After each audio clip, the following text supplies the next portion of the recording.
para descobrir a verdade por trás do que aconteceu na represa de Bonfim nunca veio a público até agora. Esta é uma história enterrada pelo tempo, mas que grita por atenção. Não pare no meio. A última linha pode mudar tudo o que você entende sobre o que é real.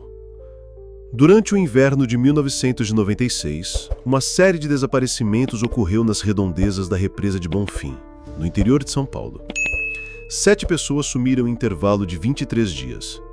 Todas elas haviam sido vistas pela última vez perto do antigo paredão da represa, uma estrutura de concreto parcialmente desativada, coberta por vegetação e praticamente esquecida. A polícia tratou os casos como afogamentos acidentais, apesar de nenhum corpo ter sido encontrado. Os registros da época não foram divulgados publicamente, e qualquer menção aos desaparecimentos foi rapidamente abafada pelas autoridades locais. Mas uma pasta com documentos fotocopiados, deixada anonimamente na redação de um jornal estudantil em 2008, trouxe à tona o que parece ser uma tentativa deliberada de esconder o que realmente aconteceu naquele inverno. Entre as dezenas de páginas rabiscadas, danificadas ou ilegíveis em partes, havia um manuscrito. Um depoimento sem assinatura, escrito em tom nervoso, com palavras riscadas, alterações de caligrafia e manchas escuras que pareciam sangue seco ou ferrugem. O conteúdo dessa carta nunca foi publicado oficialmente. Até hoje. Eu não sei por quanto tempo ainda vou conseguir escrever. O que eu vi naquela represa não é coisa deste mundo. Aquilo não tem nome, não tem forma fixa, não tem som, mas tem olhos. Muitos olhos. Eles estão sempre abertos mesmo no escuro. O lugar onde tudo começou foi o túnel de drenagem abandonado atrás do paredão da represa. Não tem sinal, não tem trilha. Só dá para chegar se você souber o que está procurando. Era onde os funcionários antigos jogavam entulho ou lixo tóxico das décadas de 70 e 80. Dizem que a água ali é pesada, que nenhuma planta cresce direito nas margens e que os peixes saem com escamas moles de olhos estufados. Mas o que realmente assusta não é a água. É o que mora abaixo dela. E eu vi. Eu vi com os meus próprios olhos. O restante do manuscrito é um relato desconexo, entre visões, lapsos de tempo e memórias que não batem. O autor do manuscrito afirma ter ido até o local com 2 amigos da faculdade para gravar um vídeo sobre lendas urbanas da região. A ideia era explorar o túnel da drenagem antiga com lanternas e filmadoras VHS. Chegaram à represa no início da noite, com céu limpo e temperatura baixa. O túnel era uma estrutura de concreto escuro, com 2 metros de diâmetro e cheiro forte de mofo. O ar era pesado, e as paredes estavam cobertas de marcas, algumas pareciam mãos humanas, mas com dedos alongados, finos, quase esqueléticos. Andaram por cerca de 40 metros até encontrar o que parecia ser uma porta de ferro, travada com correntes. Havia palavras riscadas na ferrugem, mas só conseguiram ler uma: abaixo. Não sabiam se era uma direção, uma ameaça ou uma referência a algo mais profundo. Foi então que o ar começou a mudar. Segundo o relato, uma pressão insuportável tomou conta do local, como se estivessem sendo esmagados por algo invisível. A luz das lanternas piscava e a filmadora começou a gravar estática, mesmo com fita nova.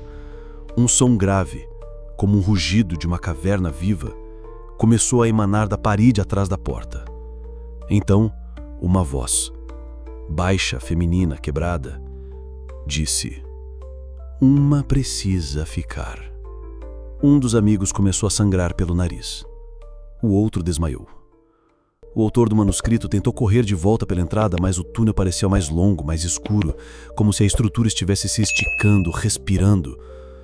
Quando conseguiu sair, já era de manhã. Os 2 amigos haviam sumido. O carro estava no mesmo lugar. Nenhum sinal de luta, nenhum rastro. Ele procurou ajuda, mas foi desacreditado. Disse que os investigadores chegaram muito rápido demais, como se já estivessem esperando algo acontecer. Em menos de 48 horas, a entrada do túnel foi lacrada com cimento, e as famílias dos desaparecidos receberam versões diferentes dos fatos. Uma foi informada que o filho havia fugido, a outra de que o jovem havia se suicidado. Nenhuma das versões fazia sentido. E ainda assim, nenhuma contestação foi levada adiante. Nos meses seguintes, o autor afirma ter sofrido lapsos de tempo, terrores noturnos e sangramentos espontâneos. Fotografias da sua infância começaram a apresentar distorções. Em algumas, o próprio rosto aparecia borrado, em outras havia uma figura ao fundo, parada no canto da imagem, com braços muito longos e rosto encoberto por sombras. Ele tentou queimar os negativos, mas as imagens voltavam em outras fotos. Um dia, encontrou uma gravação antiga de uma entrevista com um dos ex-funcionários da represa, feita nos anos 80. O homem dizia que, durante a construção do túnel, encontraram uma cavidade natural subterrânea que parecia não ter fim. Um vazio orgânico, onde a luz parecia ser absorvida. A água sobe, mas o buraco nunca enche, ele dizia. Alguma coisa lá dentro respira com a gente. O restante do manuscrito termina com uma advertência. Não procure a entrada. Não fale sobre ela em voz alta. E se você ouvir a voz pedindo para ficar, corra, mas não olhe para trás. Se você olhar, ela te vê. E se ela te ver, ela te leva com o olhar. Em 2022, um grupo de jovens desapareceu após publicar um vídeo no TikTok explorando uma represa abandonada com arquitetura semelhante à de Bonfim. O vídeo termina com uma imagem tremida do interior de um túnel escuro e uma frase sussurrada, quase imperceptível. Ela está olhando. Desde então, usuários que assistem ao vídeo relatam pesadelos com corredores infinitos e a sensação de serem observados por algo que não podem ver. Alguns dizem ouvir vozes dentro do próprio quarto, sempre após as 3 da madrugada. Uma das garotas que comentou, "Isso não é real", no vídeo original, foi encontrada em estado catatônico 3 dias depois, encarando o espelho do banheiro. Não fala, não come, não dorme. Escreveu com suas próprias unhas na parede. Eu vi os olhos. Hoje a represa de Bonfim segue funcionando em capacidade reduzida, e qualquer tentativa de investigação mais profunda é imediatamente bloqueada por questões estruturais e de segurança. Mas moradores antigos ainda falam da época em que o lago parecia se mover sozinho, formando redemoinhos sem vento. Eles dizem que às vezes, nas noites mais silenciosas, é possível ouvir vindo debaixo da água uma voz que chama por alguém.